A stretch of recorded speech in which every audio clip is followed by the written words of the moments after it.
Hello, class. Professor Brice here on your screen. I felt inspired and moved by your writings to share a glimpse of my story. As we've been thinking about God's presence, God's work in the world, but primarily thinking about God's work within us, wherever we are, thinking about God meeting us in our reality. And in some of our discussions, we've been thinking and talking about God's presence in the context of darkness, confusion. Whenever I think about God's presence, God's work, God showing up in the context of darkness, I cannot help but to think about the creation narrative in Genesis chapter 1. The earth was empty, void, shapeless, and dark. Some would argue that the earth, the universe, the world was in a state of chaos. And in the context of this imagery, we see that or we read about the spirit hovering. And as the spirit is hovering, God begins to speak, let there be. And God speaks order into chaos.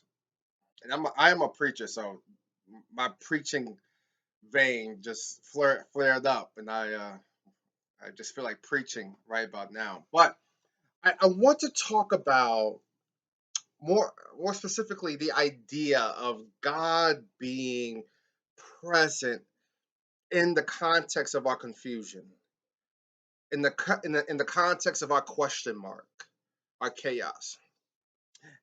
I think it's almost full circle that I am working for Abilene Christian University online department because I attended Abilene Christian University and earned a Master's of Divinity in Missional Theology. While that might be impressive to some, I want to highlight that it was at Abilene Christian University where my faith, my worldview, my my sense of identity fell apart. Seminary, as Dr. Mark Hamilton had said during my tenure there as a student, was designed to deconstruct my faith, and that is what happened with me. And as I remember graduating, walking across the stage, shaking the platform, the hands of the platform guests. And I remember walking down the steps of the stage into my depression. I graduated with an MDiv with more questions than answers. And so I fell into depression. I was miserable. I was even suicidal. I was in what St. John of the Cross and Mother Teresa will coin the dark night of the soul. This period of darkness where one, like myself, experience this intense separation from God. I was working in ministry at the time. I was doing all sorts of good things in the world, but internally, I was going through depression. I was going through darkness, and it's very similar to what Mother Teresa experienced. You know, if you ever have a moment, feel free to grab Help Me Be My Light, I believe, is a collection of writings written by Mother Teresa. As she details how she is a giver of light and hope while yet she is living in darkness and despair.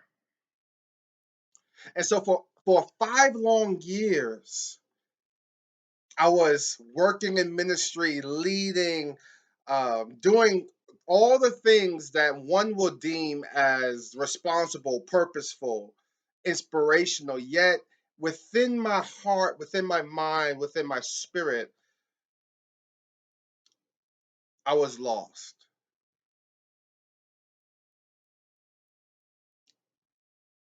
And it wasn't until I stepped on the yoga mat where I began to experience God again, or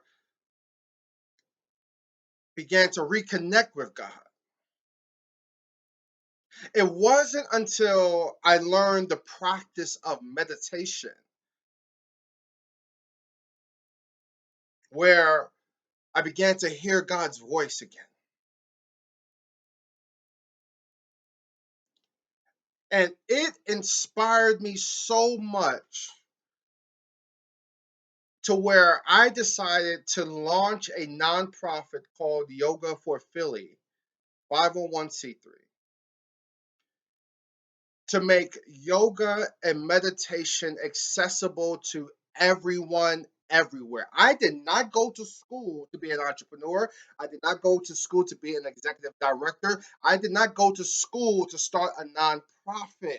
But when God shows up in your life, and that's language that we use in certain religious settings, but God has always been in my life. I just couldn't recognize God. So when I was able to, when I had the wisdom to witness God in the context of my darkness and to be open and to receptive to what God was doing in my life, then a new vision was born.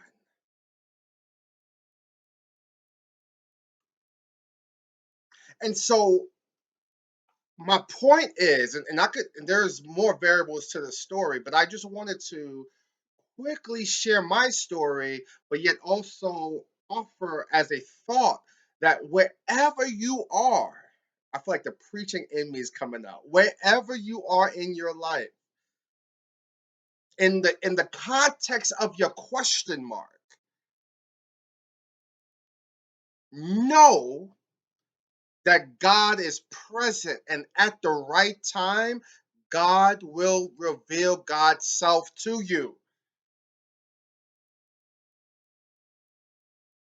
It's a journey more than it is a destination. So let me stop here because I really feel like preaching. I'm just gonna stop. Um, but I would love to hear your thoughts. Let's engage in this. Let's continue the conversation around this. This is very important. This is perhaps a matter of life and death. Um, and so I'm curious to hear more about your thoughts and how is not only this video but also the materials, the prompts, the questions, the assignments. How is it provoking thought, provoking even emotions? So I wish you all good tidings. Can't wait to to co-explore with you even more as to how we are seeing God at work right where we are. Bye for now.